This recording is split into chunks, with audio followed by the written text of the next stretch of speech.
Hey guys, last Outlaw here, and I gotta apologize for what happened earlier. My screen decided to lock up and shut the whole computer down, and I was right in the thick of my commentary on Lucy Letby and showing off the testimony from the parents that Letby decided to she was going to attempt to kill yet another neonatal baby before she was interrupted by that parent. I'm so sorry to that. I'm sorry. I want to apologize to Where the Wind Blows, but she was on here. I really enjoyed her chat during the time. Um, as I always say, I will try and do better next time. But I want to be able to finish both of these last stories out. But as far as my commentary on Lucy Letby goes, again, I don't know how British law works, but if I had anything to do with it, Lucy Letby would be under the prison right now. Under the prison. Just saying. Let's see. The next story I got up really disturbed me as well, but then a lot of these stories do. This is what I got into the crime. This is what I got into the true crime community for in the first place. Disturbing stories like this. This is an 11-year-old California girl who was allegedly tortured and murdered, who weighed only 48 pounds. 48 pounds. An 11-year-old girl who died suffering child abuse and malnourishment weighed 48 pounds, according to court documents. Arabella McCormick of San Diego died in August. She was initially fostered before being adopted by Brian and Letitia McCormick. Letitia, 49, and Arabella's maternal grandmother, Stanley Tom, had been charged with murder. Letitia and Stanley, along with Arabella's maternal grandmother, Adela Tom, have also been charged with child abuse and torture. During a bail hearing for Letitia and Adela held at El Cajon Superior Court, Deputy District Attorney Meredith Pro said Arabella's bones protruded from her skin after she was allegedly refused food and water from the defendants. And that's according to court documents obtained by the San Diego Union Tribune. Stanley was not a part of the hearing as he forfeited his rights to challenge a previous ruling that denied him bail. Arabella's two younger sisters were also malnourished, according to Deputy DA Pro, alleging that all three girls were physically abused and hit with sticks and paddles, according to that publication. Letitia and 19-year-old Brian McCormick were the three sisters' foster parents beginning in 2017. They officially adopted them in 2019.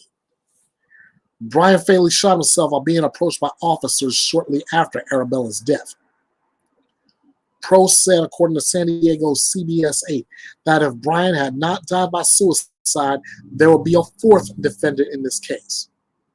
She said Letitia was the ringleader in abusing the girls, while Brian and her parents all worked together to starve the victims and physically abuse them with paddles and sticks.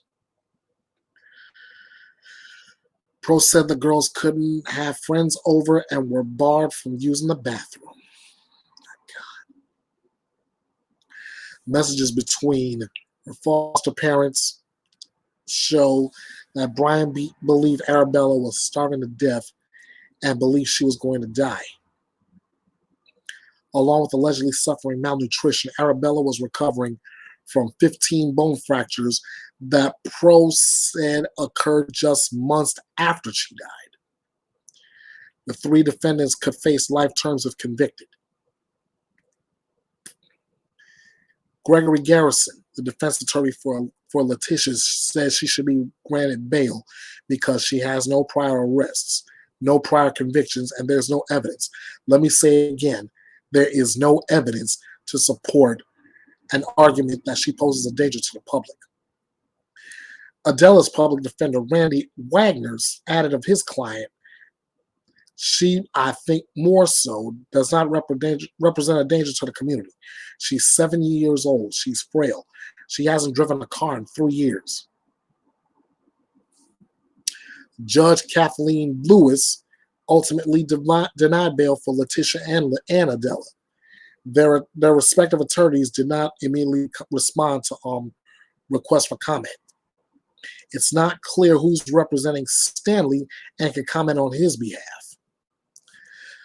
Letitia was the ringleader at Rock Church in San Diego, the mega church founded and led by former NFL player Miles McPherson. Her leadership profile has since been removed from the church's website. In a statement to NBC San Diego, the church confirmed it is in the process of severing ties with Letitia. In late August, police responded to a child in distress call at a home in Spring Valley where they found Arabella. The 11-year-old was rushed to a hospital where she died. Arabella was covered in bruises and had suffered severe levels of malnutrition. If you suspect child abuse,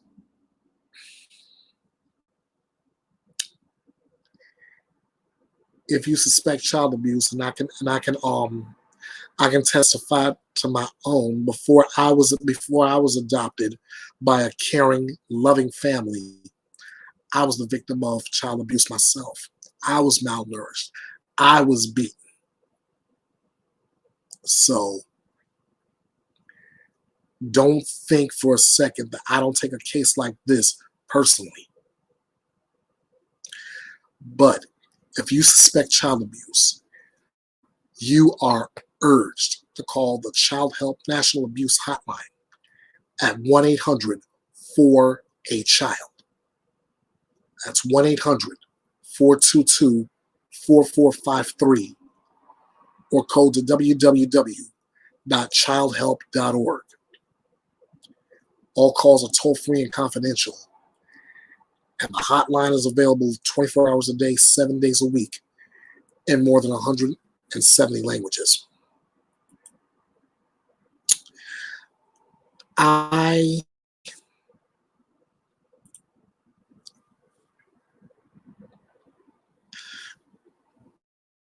really don't know what else to say from here, but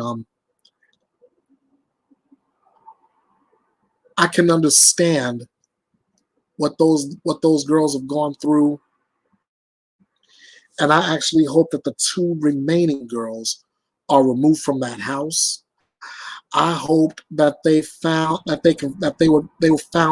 another family that'll actually love them, care for them, feed them,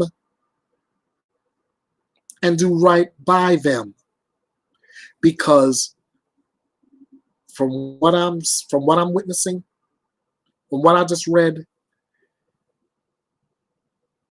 Letitia needs to be behind bars. No, you don't treat a child like that. Even if you did adopt her, you should be buried under the jail. Stanley and Adela Tom, I was always taught by my parents to respect my elders.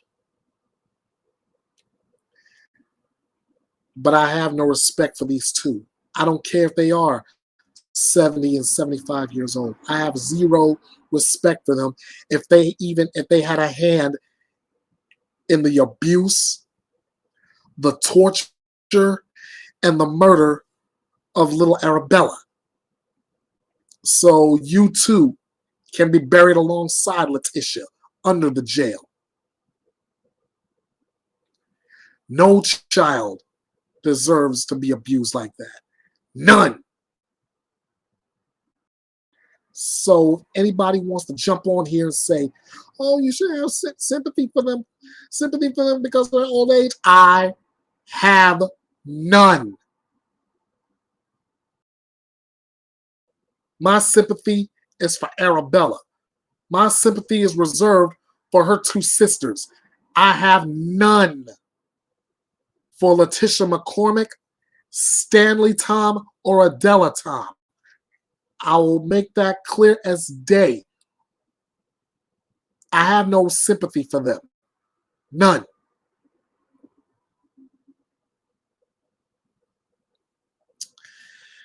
Final story I bring to you is another one. It just breaks my heart. It does. A man and a mom of four shot to death in a parked car with two unharmed toddlers left in the back seat. And it breaks my heart because of those two unharmed toddlers in the back seat. Who knows what could have happened to them? It's bad that they lost their mom. That's bad enough. The other reason why I feel bad, why I feel real bad, because anything that happens where I live or where I once lived or anywhere in that particular area, it hits me. In this case, this is out of my old stomping grounds in North Carolina.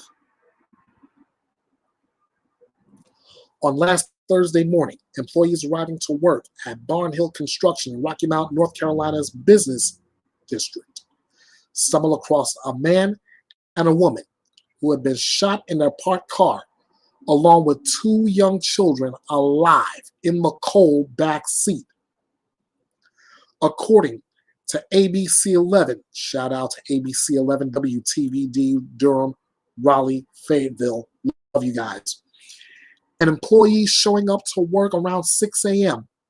saw a vehicle parked in the lot. The witness then noticed the deceased couple in front. Upon arriving on the scene, first responders found the unharmed children in the back and rushed them to the hospital for evaluation. Temperatures in that area had dipped into the 30s overnight. Rocky Mount Police Chief Robert Hassel later identified the deceased victims as 24-year-old Destiny Wiggins and 28-year-old Devon Brown. The relationship between Wiggins and Brown is unclear. The children reportedly belong to Wiggins. Eric Coley, age 42, has since been arrested in the case. Rocky Mount Police have not released any information regarding a possible motive. Coley is charged with 2 counts of first-degree murder and possession of a firearm by a felon. That's according to WITN and Gray News. During a live press conference after the shootings, Chief Hassel said the kids in the car were of toddler age and are now in the care of relatives. Wiggins' sister, Brianna Wiggins, told CBS 17 that Destiny was the mother of 2 girls and 2 boys. She loved to do hair and she loved her babies and family. An area resident told ABC 11 she hoped the children had been unaware of what happened in the car, saying, "I just hope that they were asleep and slept through it." Here's your shot of Eric Coley, age 42. Relatives of Wiggins have launched a GoFundMe for her funeral expenses. I am asking for all family, friends, loved ones, and anyone who can donate to help us bury my daughter, Wiggins' mother wrote. People magazine reached out to the Rocky Mount Police Chief for comment, but did not immediately hear back. Coley is being held without bond. It is unknown whether he has a lawyer who can comment on his behalf. He was due to appear here in court on the morning of the 5th of December, and it is not clear if he has entered a plea.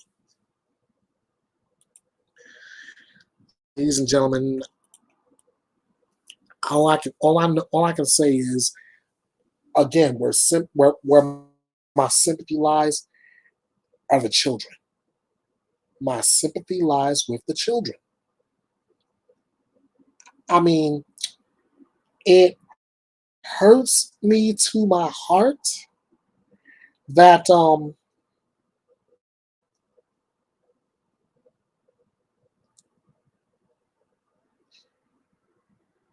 wow, I really can't speak. I'm kind of like what somebody said earlier. I hope that those 2 toddlers that were left in the back seat were asleep and slept through that. And Eric Coley is in the right place right now. He deserves to be behind bars, and he deserves to be. Oh wow! Let me think real hard about this. He deserves to get every bit of justice he's got coming. That's for sure. Find him guilty, and then sentence him to life behind bars. Or if North Carolina has its death penalty, hello, we all know what's going to happen then, right?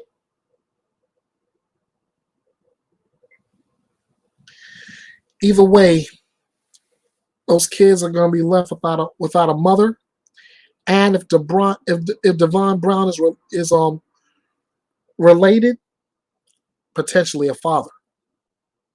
So yeah, my sympathy goes out to that family. My sympathy goes out to the children. But like in the case before, like in a story before this, Eric Coley, I have zero sympathy for you. Zero.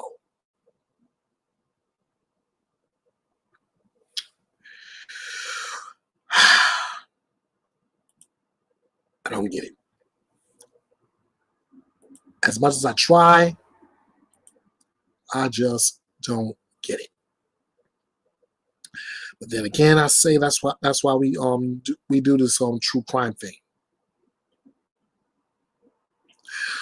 All right, ladies and gentlemen, that's gonna do it for Bethea's Byte. Again, I apologize for the abrupt shutdown. My laptop locked up and shut down on me. I'd finished recording on this set here, and I'm gonna try. I'm as I promise. As I promise, it seems like I'm making this promise every week. So I'm gonna make this a part of it also. If I didn't do as well as you think I would, I will try to do better next time. That I promise. So let's try this again. Same time, same place next week. Just to give you a quick heads up, there will not be a Bethea's Byte Reloaded on Christmas Day. I'm gonna kick back. I'm gonna enjoy Christmas Day with my wife. There will not be a Bethea's Byte Reloaded. However, now that I'm thinking about it, I may not even do one on New Year's Day either. I'll see what I'll do about that. But I'll think long and hard about that. But for sure, I'm not doing a Bethea's Byte Reloaded on Christmas Day. Regardless, thank you so much for joining me this week. Let's do this again come next. Until next time, you all know what to do.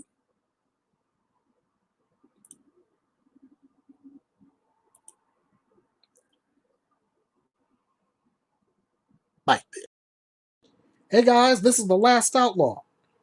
Bethea's Byte is still reloaded and still running. And it's all because of you. So I'm taking the time to say that I appreciate your viewership, all the subscribers, all the followers, all of it. So from the bottom of my heart, I say thank you, thank you, thank you. Please be sure to follow Bethea's Byte Reloaded all over social media. I'm on Facebook under my adjusted handle, Bethea's Byte Reloaded TC. I'm on Twitter at EKB316. I'm on YouTube at Bethea's Byte Reloaded, with or without the punctuations. I'm on Instagram at EB The Last Outlaw. You can reach me via email at kingofhearts316_09 at outlook.com. You can hit me up on the message form at www.betheasbyte.com and catch teaser promos on TikTok at kingofhearts316 2021.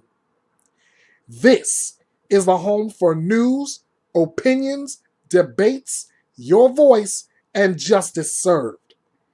This is Bethea's Byte, and it's reloaded.